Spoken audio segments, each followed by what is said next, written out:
सुंदरगढ़ एक होटेल परिसर में एमसीएल वसुंधरा और महालक्ष्मी विस्थापित सुरक्षा अधिकारी मंच 14 खंड ग्रामर विस्थापित प्रतिनिधि को नहीं सांबादिक सम्मेलन आयोजन करते।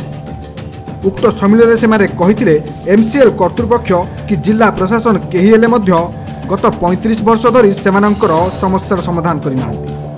एमितिकी गत मार्च 14 तारिख में एक विक्षोभ प्रदर्शन करने सह जिला प्रशासन जरिया महामहिम राज्यपाल को एक स्मारकी पत्र प्रदान करा जायतिला।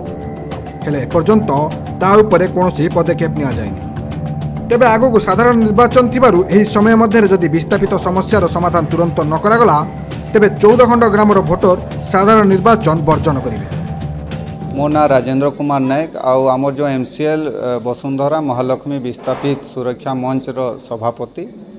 देखंतु निर्वाचन आचरण विधि पूर्वर आमे गोटे बड़ रैली करके हजार हजार विस्थापित आसिक आम समस्या जनईलु एवं जिला प्रशासन को कहीथिलु जे आपण यार समाधान न कले आगामी दिन आमे भोट वर्जन करियो।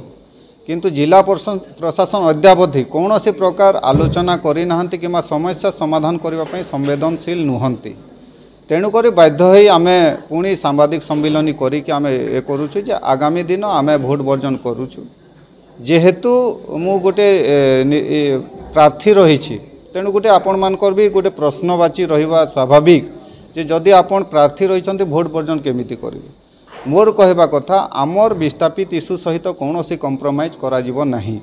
तेणुक जेहेतु 14 खंड ग्राम निष्पत्ति होउछि भोट वर्जन करबा पे एवं आमे प्रशासन आगरे रखिथिलु दाबीटा से जेहेतु सुनु नाहंती तेणुक आमे भोट वर्जन करूछु एवं जेहेतु मो गाँ भी भोट वर्जन करिवो तेणु मु भी निजे भोट देबाकू जीवी नहीं। मो ना भारती पटेल मु तुमलिया ग्रामवासी अटे।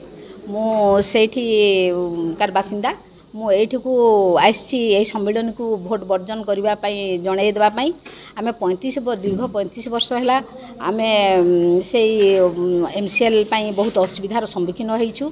बारंबार आमे एमसीएल को आमर असुविधा सब आमे जणैबा सत्ते से आमर कोनोसी काम सुनि नथिले आ सेथि पई आमे आज प्रशासन को भी जणैथिलु। प्रशासन भी आमर सपक्ष किसी कहला ना कि आमर कथा से शुणिले ना जो कि आमे जमी तो हरइलु एबे घर माने हरई कि प्रत्येक जिनिस हरई कि असुविधार अच्छु बेले से केते दिन आमे सहिबु से जिनिसटा को से आमे सरकार को जनइबा सत्ते से आउ आमर कथा शुणिले नहीं से आमे आइसु भोट वर्जन करबा।